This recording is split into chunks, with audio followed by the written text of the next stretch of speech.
Ryan Reynolds here from Mint Mobile. With the price of just about everything going up during inflation, we thought we'd bring our prices down. So to help us, we brought in a reverse auctioneer, which is apparently a thing. Mint Mobile Unlimited Premium Wireless. How to get 30, 30, bit to get 30, bit to get 20, 20, 20, bit to get 20, 20, bit to get 15, 15, 15, 15, just $15 a month? Sold! Give it a try at mintmobile.com/switch. $45 up front for 3 months plus taxes and fees. Promo rate for new customers for limited time. Unlimited more than 40 gigabytes per month. Slows full terms at mintmobile.com. Look, Bumble knows you're exhausted by dating. All the must not take yourself too seriously and 6'1" since that matters. And what do I even say other than hey? Well, that's why they're introducing an all-new Bumble with exciting features to make compatibility easier, starting the chat better, and dating safer. They've changed, so you don't have to. Download the new Bumble now. Have you ever been so worried about a symptom in your kid that you rushed off to the emergency room or your doctor's office, only to find out that the thing you're worried about is like completely normal for a kid? You're not alone. When I was in medical school, I called my pediatrician at 10 o'clock one night because my daughter broke out in hives. And I was like sure that she had anaphylaxis or some horrible allergic reaction, only for him to explain to me that kids often have hives when they're fighting off a virus and it's nothing to worry about. I've known that fear that your child might be going into anaphylaxis and you're just waiting for them to have their lips swell or have trouble breathing. At this point, I've seen hives in kids so many times, I can reassure myself and my patients that it's no big deal. Babies can have true emergencies, but a surprising number of scary-looking symptoms in babies only seem dangerous. Symptoms that indicate a serious medical condition in an adult, like high fevers or shaking uncontrollably, can be completely normal in a kid. And it's because babies' physical immaturity, their rapidly changing hormones, these things make their bodies react in ways that you would never see in an older child or an adult. Their bodies are changing so quickly. Their metabolism, the proportion of their bodies, even the structure of their nervous system is totally different than in a grown human. I'm going to tell you a few of the stories of the most interesting cases of scary but normal symptoms that I've seen in kids. I'm Dr. Wendy Hunter, and I'm the Pediatrician Next Door. I'm that doctor friend you call for practical advice about your kid's health. I mix the science of medicine with the reality of parenting. I've got so many good stories of really bizarre symptoms that happen only in kids, and all of them are completely normal. If any of these happened in an adult, it would mean something very seriously wrong. But kids are different, and you're going to learn why they're so different.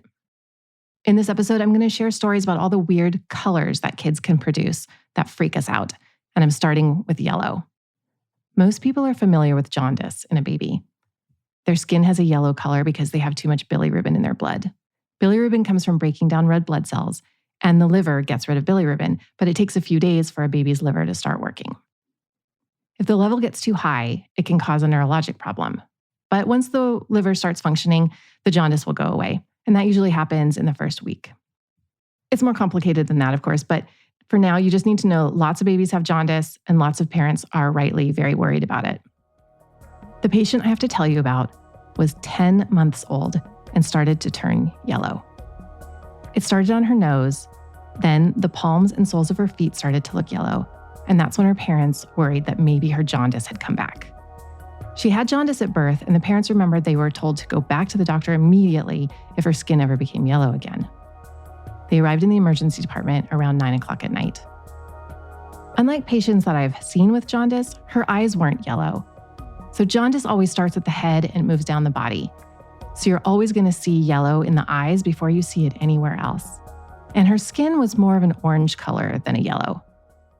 So as soon as I saw this kid, I knew what she had. It's not jaundice. It's called carotenemia, which means carotene in the blood. I don't see this condition as often as you might expect once you hear what causes it.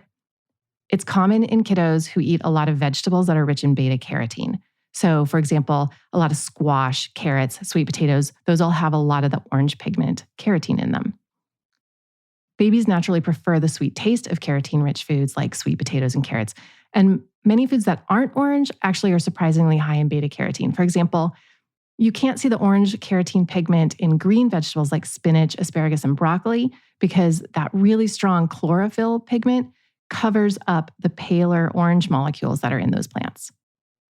I eat a lot of veggies and my skin does not turn orange. The big difference between babies and adults is that they get more carotene because their food is cooked so much. When vegetables are pureed and they're mashed to make baby food, that process breaks down the plant fibers that our teeth aren't able to.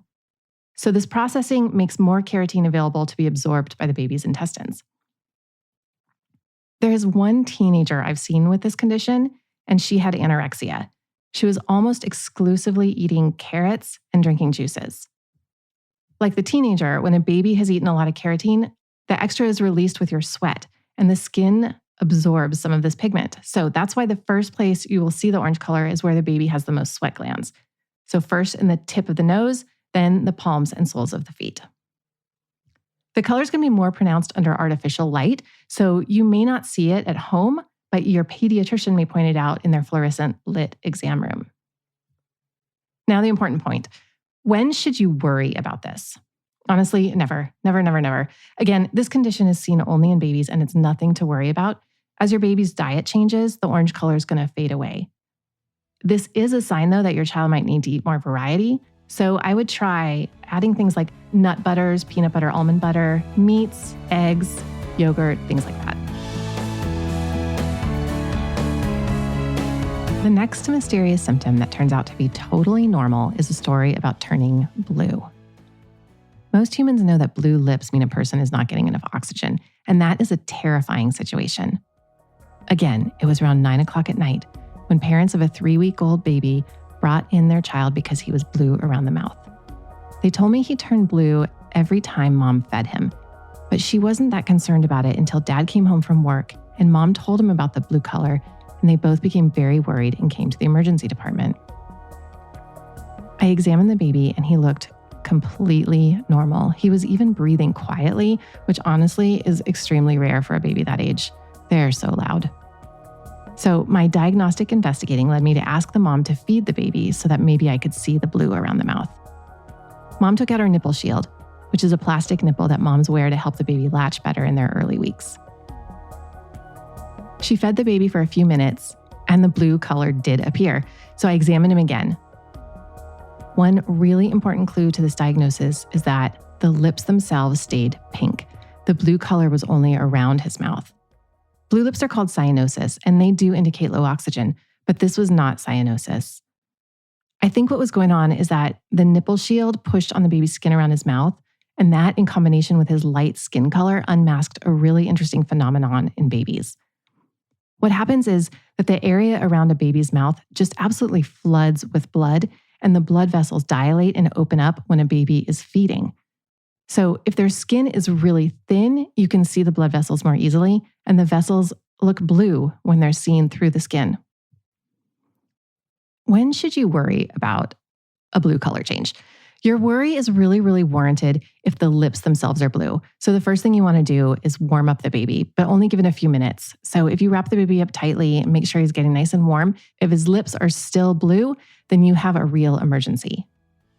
If a baby's face turns purple, you don't need to worry at all. This happens all the time when a baby is like pushing really hard to poop or if they're gagging on food. Never worry about the face turning purple. Only worry if their lips are blue.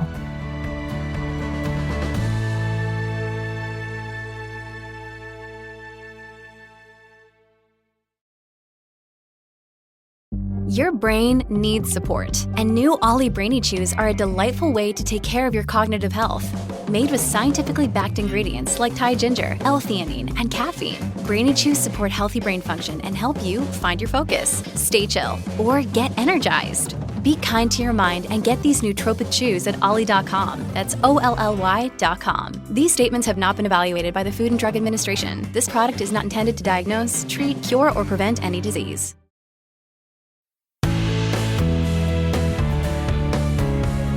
Speaking of poop, I've seen countless babies in the emergency department because they couldn't poop.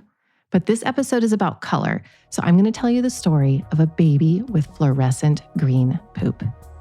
This sweet 4-month-old little girl had normal yellow baby poop ever since she was just a few days old. On the day her parents brought her to the emergency department, she had been a little bit more fussy than usual. And they came in because her last 3 diapers were frothy and green. The parents were worried that she had a stomach infection, and they were really worried about this because their cousins were visiting out of town. They were like, did the cousins bring a virus from preschool? Their imagination was just running wild. All day long, the 2-year-old and 4-year-old cousins had been playing in the house while mom was breastfeeding. The only other thing that the mom noticed was that the baby was feeding a lot more often, and she seemed to be really distracted when come off the breast often to watch the little kids playing. Normally, she fed every 3 hours, but today she was feeding more like every hour and a half. Of course, the parents brought in a diaper for me to look at. I swear, I think I look at baby poop samples at least twice every day, and it gives me a great clue about what's going on when parents have confusion about a strange poop color. This mom was breastfeeding, and that is the most important clue. What's going on here? For the first few minutes of a feed, babies get very watery fore milk. And then toward the end of the feed, the breast milk changes and it has a lot more fat in it, and we call it hind milk. The watery milk moves through the intestines really fast compared to the higher fat hind milk, which moves a lot more slowly. So, whether you know this or not, bright green bile is released from the gallbladder high up in the intestines, close to where the stomach is. And normally that moves really slowly, which gives time for the bile pigments to be oxidized, and that changes them to a normal poop color.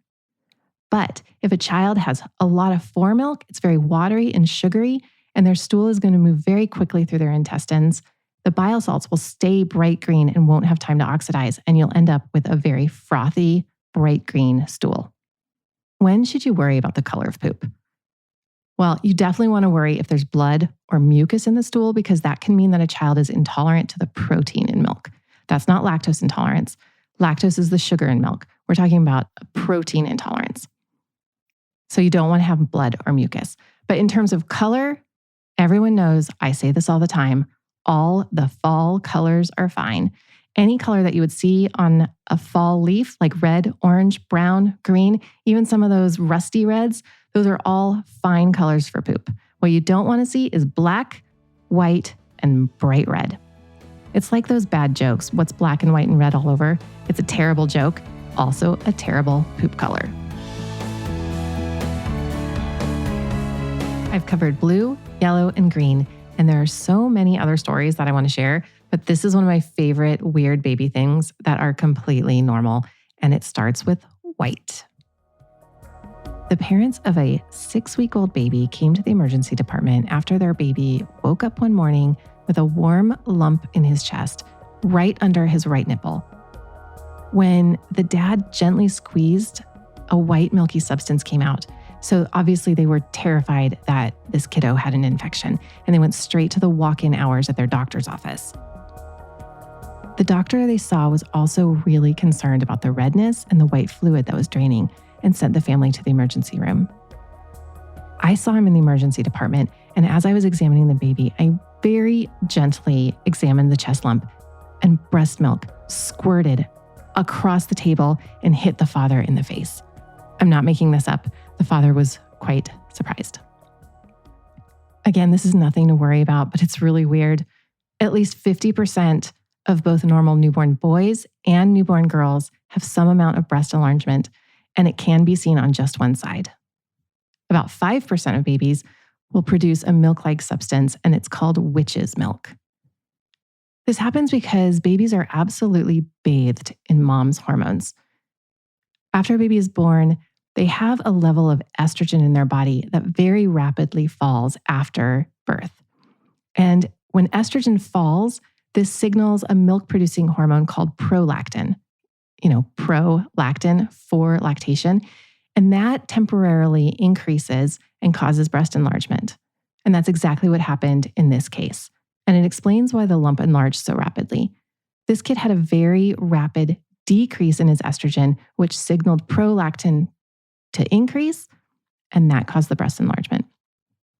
This usually goes away in the first month, but it can last for up to 3 months or longer. What's even stranger is that when the maternal hormones in the baby drop, baby girls actually have a little baby period, which can be very alarming. To me, I get really excited and I'm really reassured because if a baby has a little bit of bleeding, it means they have a normal uterus, and that's one less thing that I need to worry about. When should you worry?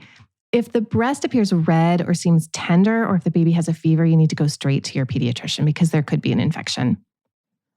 Also, while breast tissue is extremely common in newborns, in both boys and girls, and during puberty, it shouldn't be seen at any other time during development because this can indicate a hormone problem.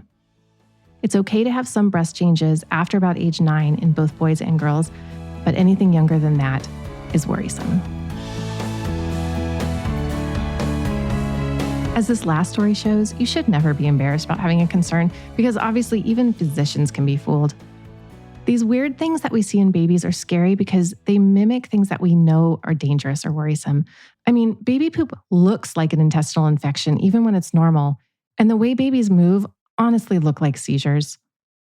This episode has only scratched the surface of the weird things that babies do that are a normal part of development. Kids aren't like adults. Their body ratios are different. I mean, a baby can't even reach the top of their own head. I mean, go find a baby and see if they can do it. They spit up all the time, and many babies don't seem to even care. Can you imagine if your friends or your spouse regularly spit up after they ate? It's impossible for parents to know what's normal in these little creatures, and that's why pediatrics is a specialty. So it's fine to worry. Feel free to turn to your pediatrician as your best resource to answer your questions about your kids' health, to educate you about their care, and to provide reassurance about those worries. Please send me your stories about symptoms that scared you but were totally normal, and I'll tell you why they happen. For more from the Pediatrician Next Door, find me on the web at pediatriciannextdoorpodcast.com. If you've got a question about the weird things kids do, send an email to hello@pediatriciannextdoorpodcast.com for a chance to hear your voice on the show. I'm Dr. Wendy Hunter, and I'm the Pediatrician Next Door. This show is produced by Red Rock Music. Make sure to subscribe and leave a review wherever it is you're listening. I'll be back next time with more.